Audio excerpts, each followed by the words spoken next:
And now, an ad from Dad. All right, save money on car insurance when you bundle home and auto with Progressive. Can I take these off? All right. What is this? This looks good. Wow, that's well made. Where did you get this? I'm talking to you with the hair. Yeah, where did you get this? It's good stuff.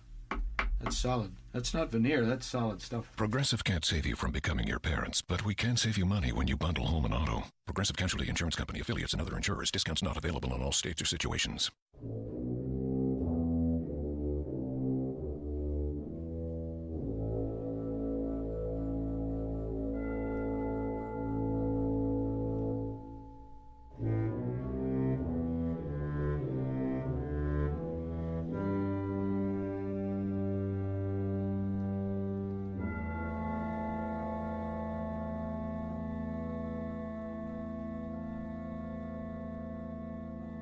Welcome to Mysterious Goings On. I'm Alex Greenwood, your host, and I'm thrilled to have you back for yet another chapter in this long book of podcasts we're doing.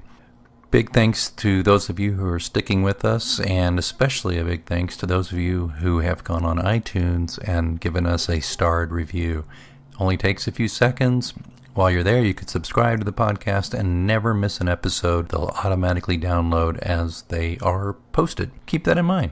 Big thanks to Jason McIntyre, who made yet another appearance on the last chapter of the show. I always enjoy having Jason on. Well, this episode is not, or this chapter, excuse me. I'm breaking my own conceit here. It's not an episode, it's a chapter. I don't even know why I'm so hung up on that. But anyway, this chapter is a brief one, and it's a bit of a sad one. I'm recording this on Friday, April 22nd, and yesterday, and I don't use this word lightly, the genius Prince passed away. It's been a pretty rough year on losing geniuses, in my opinion.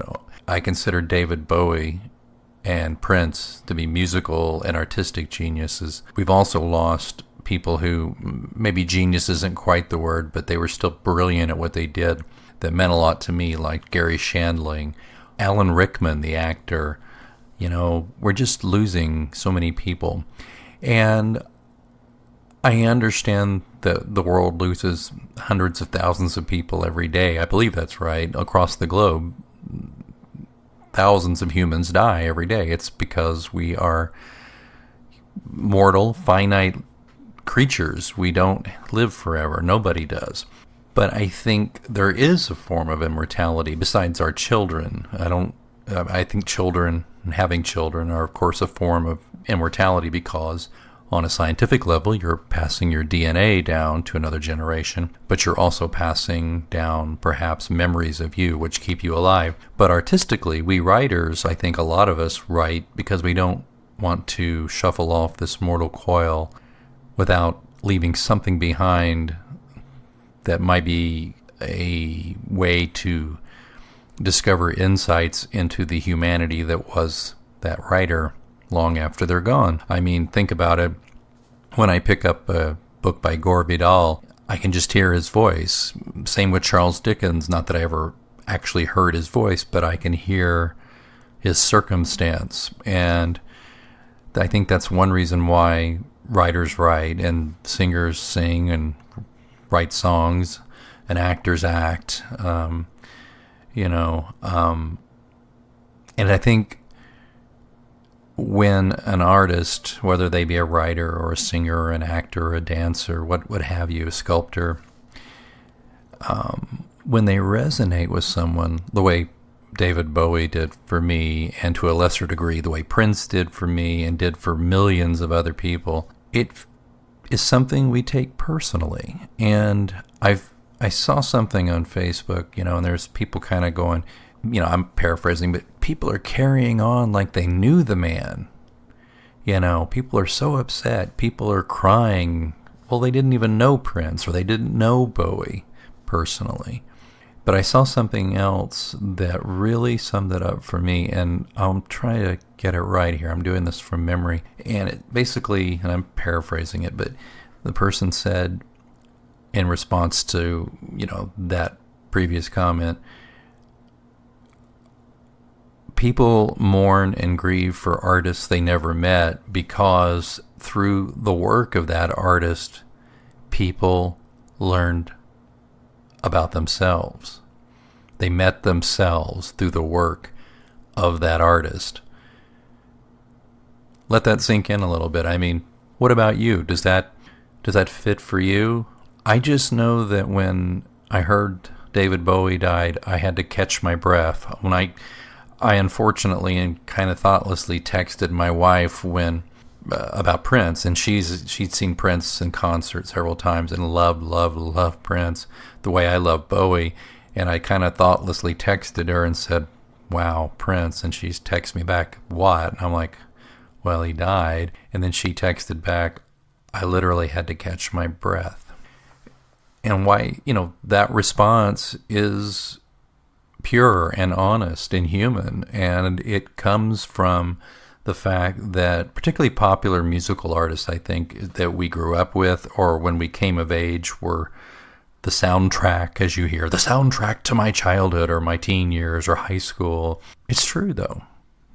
There's a reason why nostalgia radio stations are very popular. It's because people want to not only relive their glory days, but they just don't want to forget the feeling they got from that artist in that moment of their lives.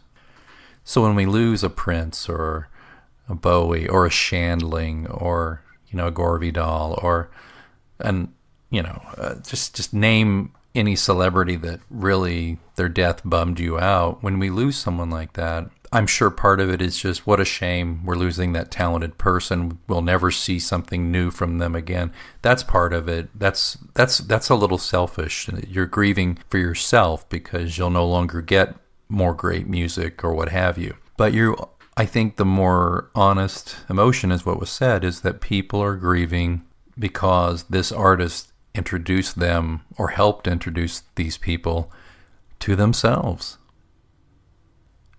There are aspects of me that are things I picked up from musicians like Bowie, Prince, Sting, Neil Finn from Crowded House, Roger Waters from Pink Floyd.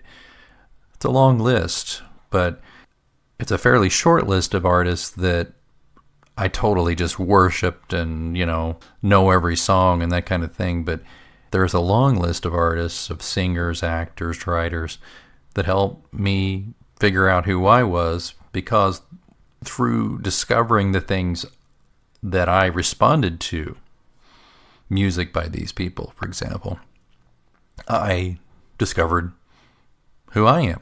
To you writers out there, if you have a fan who reacts well to your work, I would suggest that besides the fact that you're entertaining them and helping them get through life, with some enjoyable stories, you're probably also, to a degree, maybe not as deeply as Prince or David Bowie, but you're also, to a degree, perhaps helping them identify something within themselves, something they perhaps couldn't put their finger on, or maybe it reinforces a belief system, or I don't know.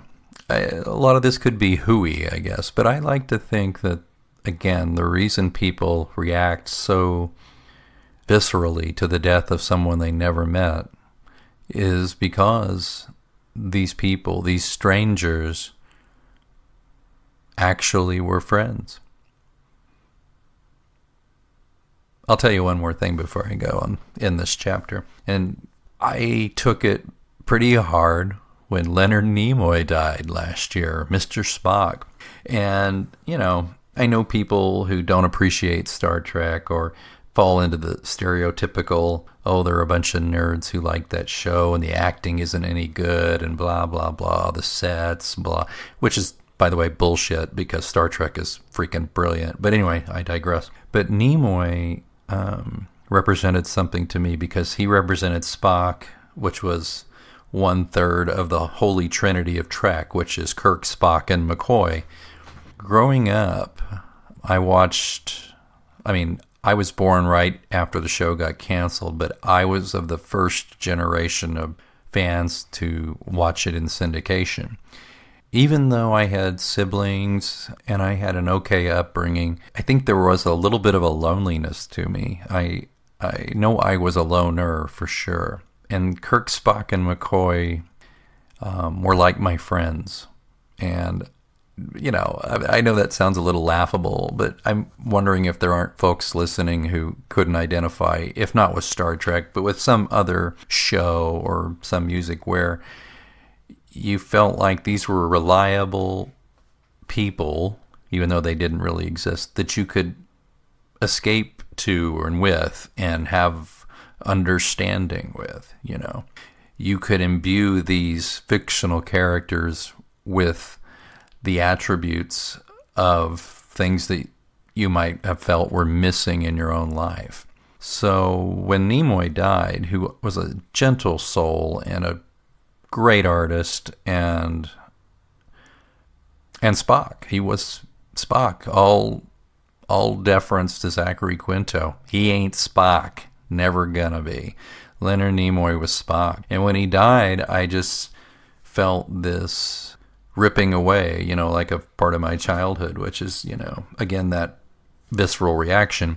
I can't say I felt it as acutely when DeForest Kelley, who played McCoy, passed away, but he died 20 years ago, and I was a younger man. Back then, I was never going to die, you know, but here I am now in middle age, and I know full well I'm going to die. And it's just kind of hard to see your friends go first. Even if they're in their 80s, you don't want to see it. Well, I guess I've probably meandered long enough on this meditation on loss, but I just wanted to bring it up with you, and I'd love to hear what you think about your connection to artists that we lose, whether they be singers, actors, writers, dancers, sculptors, painters. I'd love for you to get in touch with me about it. You can do that on Twitter at @A_Greenwood, or you can go to pilotscross.com and go to the Clues blog, and I'll try to make sure I have a post up about this particular episode. And I'd love for you to comment about your feelings about losing Prince or Bowie or Garry Shandling or Alan Rickman or Patty Duke, any of these wonderful artists we've already lost in 2016. You know, my good friend Brian said something. He said, I think this is the year that cool dies. Could very well be. 2016 is off to a pretty macabre start, and we're losing some fantastic artists. Anyway, I don't want to be a downer. I hope you can do what I'm doing, which is, if you haven't listened to Bowie's final album, Black Star, or the one prior to that, which is called The Next Day, you owe it to yourself to listen. Bowie knew he was dying, and he crafted Black Star as a farewell message to his fans and the world, whereas Prince, unfortunately, we're learning, died unexpectedly, and you won't have any trouble finding his music to listen to. So, again, I hope to hear from you. In the meantime, thanks so much for listening, and keep reading and listening. Napa know-how. It's Love Your Car Month at Napa. And to show your car the love, get a Napa bucket for $2.99 and save 20% on almost everything you can fit inside, like car wash, car wax, and tire shine. So save some cash and look good doing it by getting 20% off with the Napa bucket. Quality parts, helpful people. That's Napa know-how. Napa know-how. At participating Napa Auto Parts stores, exclusions apply. Minimum 3 items may not be combined with other offers. Offer ends 4/30/19. With the Capital One Saver Card, you earn 4% cash back on dining and entertainment. That's 4% cash back on We Scream for ice cream. Oh, I want strawberry. And 4% while you're screaming at the amusement park. The Capital One Saver Card. Earn 4% on dining and 4% on entertainment. Now when you and the family go out, you cash in. Capital One. What's in your wallet? Terms apply. Capital One Bank, USA, N.A.